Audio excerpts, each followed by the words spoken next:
बाबूजी ने कहा कि वो हम लोगों की बात नहीं करते।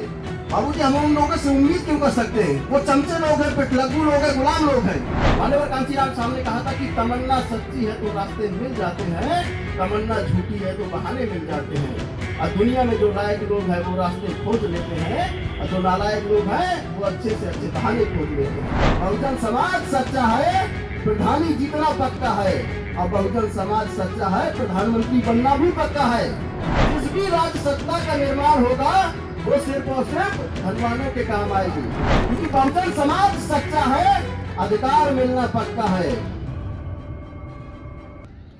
सम्मानित साथियों, बाबा साहब अम्बेडकर ने गोलमेज सम्मेलन में जब अपनी बात रखी तो उन्होंने कहा कि हम कानून द्वारा पीड़ित लोग हैं।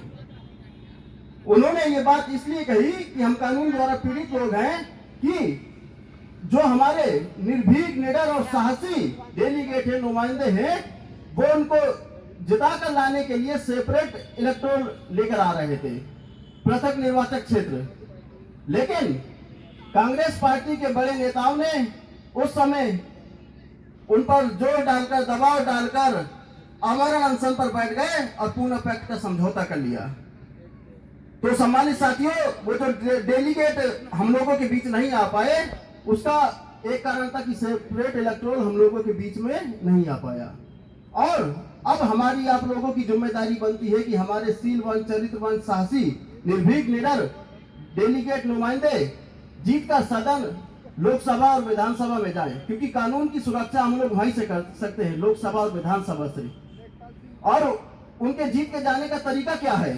जीत के जाने का तरीका, सम्मानित साथियों, जो ये बहुजन समाज है ना, जो हम लोग अपराधियों के गुट बना के इधर उधर कर रहे हैं कि द ग्रेट चमार, the great Dhobi, the great फांसी, इन सबसे दलित समाज और बहुजन समाज कभी इस देश का हुक्मरान नहीं बन पाएगा, गुटों में भले बटा रहेगा।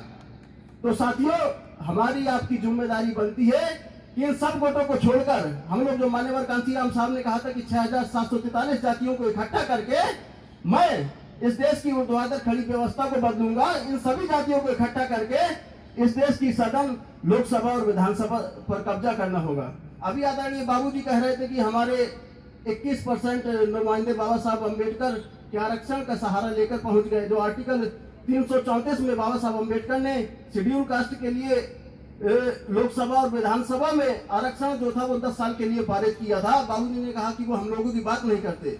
बाबूजी हम उन लोगों से उम्मीद क्यों कर सकते हैं? वो चमचे लोग हैं, पिटलग्गू लोग हैं, गुलाम लोग हैं। वो पार्टी के वफादार हैं, अपने मालिकों के वफादार हैं, हम लोगों के वफादार नहीं है, जो हम लोगों के हक और हुकूक की बात करेंगे।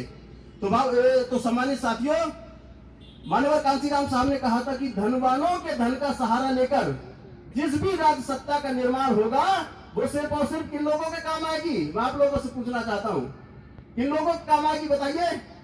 धनवानों के धन का सहारा लेकर जिस भी राज सत्ता का निर्माण होगा वो सिर्फ और सिर्फ धनवानों के काम आएगी, गुंडों के काम आएगी।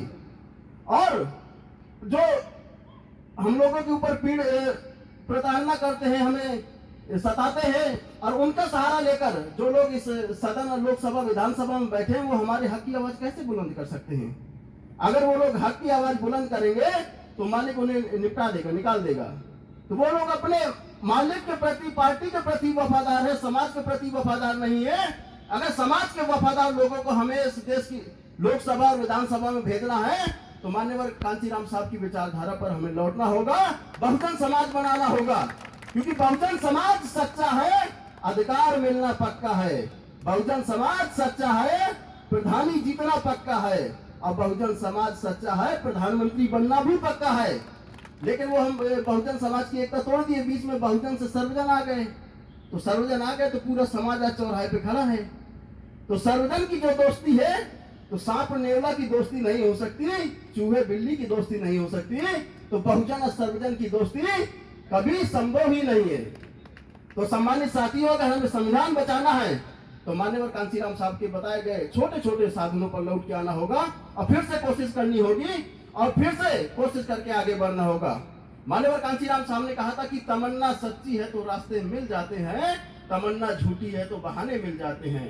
और दुनिया में जो लायक लोग हैं वो रास्ते खोज लेते हैं, और जो नालायक लोग हैं वो अच्छे से अच्छे बहाने खोज लेते हैं। तो साथियों, अब आपकी हमारी जिम्मेदारी बनती है कि हमें लायक लोग बन के रास्ते खोजने होंगे। अब सारे रास्ते बंद कर दिए गए हैं, कोई रास्ता नहीं है। रास्ता खोजना पड़ेगा, रास्ता बनाना पड़ेगा और रास्ता बनाकर हम लोगों को आगे जाना पड़ेगा। इसी के साथ मैं अपनी वाणी को विराम दूंगा। जय भीम, जय भारत, जय संविधान, जय कांशीराम।